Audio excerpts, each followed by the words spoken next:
Siapa sesungguhnya Anda menentukan siapa yang ada di sekitar Anda saat ini.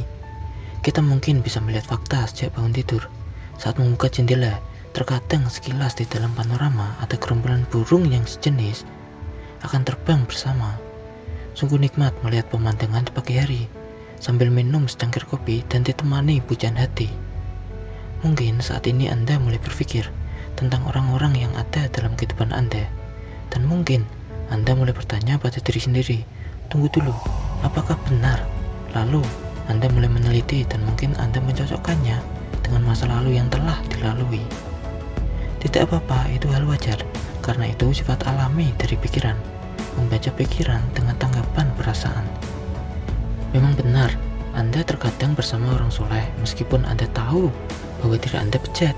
Akan tetapi orang-orang yang bersama Anda lebih memiliki kemiripan dengan Anda daripada perbedaan. Dalam kehidupan jarang terjadi orang yang mempunyai sikap sama tertarik dengan yang berbeda. Jarang pelaku bisnis bersama orang pembual yang maunya gerak dikit hasilnya banyak. Jarang sekali orang penyabar kumpul bersama orang pemarah. Jarang seorang pejuang menyukai orang mengeluh melulu. Terkadang memang ada, dan kejadian itu pun tidak akan berlangsung lama. Sebentar lagi penggerutu sejati ini pun akan hilang, entah dengan cara tertentu dan bahkan bersama penggerutu lainnya.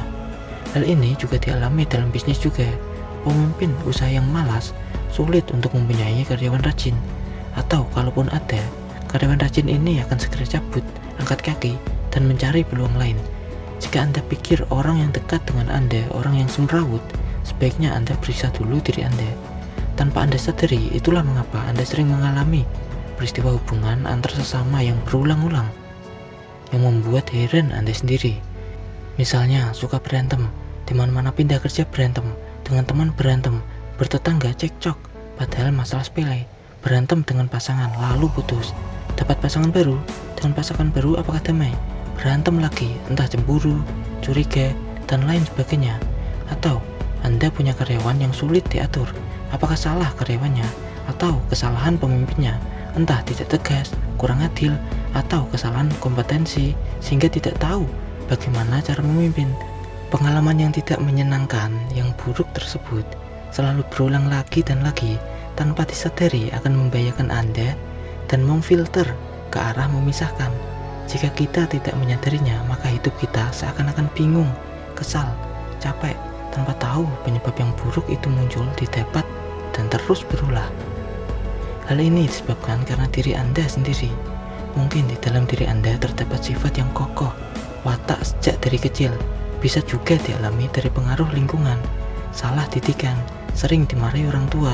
Dorongan yang dibawa sejak lahir ini secara alami membawa ke perilaku yang tidak disadari, serta peristiwa-peristiwa masa lalu yang tidak mengenakan, penuh emosional, pengkhianatan, banyak kesulitan, penghinaan, persaingan sikut menyikut, saling sinis, atau hanya mau ketika manis, hingga sampai tumbuh dewasa menjadi pemarah, pendendam.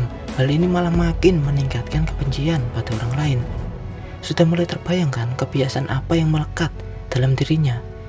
Hal ini secara tidak sadar bisa berpengaruh bukan hanya buat hubungan, namun juga tingkat kesuksesan seseorang. Sebagai manusia, kadang juga ada capeknya dan bertanya-tanya sebenarnya apa sih yang sedang terjadi dan bagaimana merubahnya. Memang peristiwa yang buruk-buruk terus selalu berulang, membuat kita menginginkan perubahan.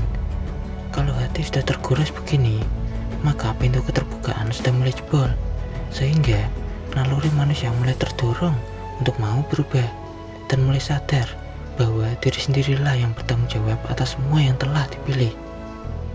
Apa yang Anda alami, perasaan-perasaan itu, perubahan-perubahan yang sudah Anda ambil, ini tidak datang dengan mudah pada diri seseorang. Sebuah perjalanan panjang melewati penderitaan yang memerlukan banyak keberanian, menguras energi keringat, air mata. Namun dengan pendirian yang teguh dan keyakinan baru yang lebih baik sebagai bekal untuk menempuh perjalanan berikutnya, kita mampu mengubah hidup kita. Mustahil mendapatkan penerimaan solusi jika pikiran dipenuhi dengan penolakan. Dari sudut pandang kesadaran yang lebih baik, kita tidak hanya merubah pikiran yang lebih baik, namun juga terarah. hasil olahan persepsi baru yang benar dan bijak. Memang, sekejap bisa membuat Anda lebih ringan dan mudah. Lalu, jika solusinya hanya dengan berpikir benar, berpikir positif, berpikir baik-baik, apakah cukup? Belum. Kebiasaan bertindak benar juga diperlukan. Tanpa keputusan ini, kehidupan kita akan terus berlanjut tanpa perubahan, sebagaimana yang terjadi pada diri kita yang terdahulu, dan tanggapan-tanggapan terhadap situasi yang dihasilkannya akan terus tercipta untuknya. Kita mulai menyadari setiap pemikiran menuntun ke arah tindakan yang akan menciptakan pertanggungjawaban. Pertanggungjawaban ini memerlukan tindakan, atau bisa disebut aksi bergerak, bukan akan bergerak. Memang terkesan seperti agak mirip dan terlihat sama, akan tetapi ini berbeda. Oke, kita lanjut penjelasannya di video berikutnya.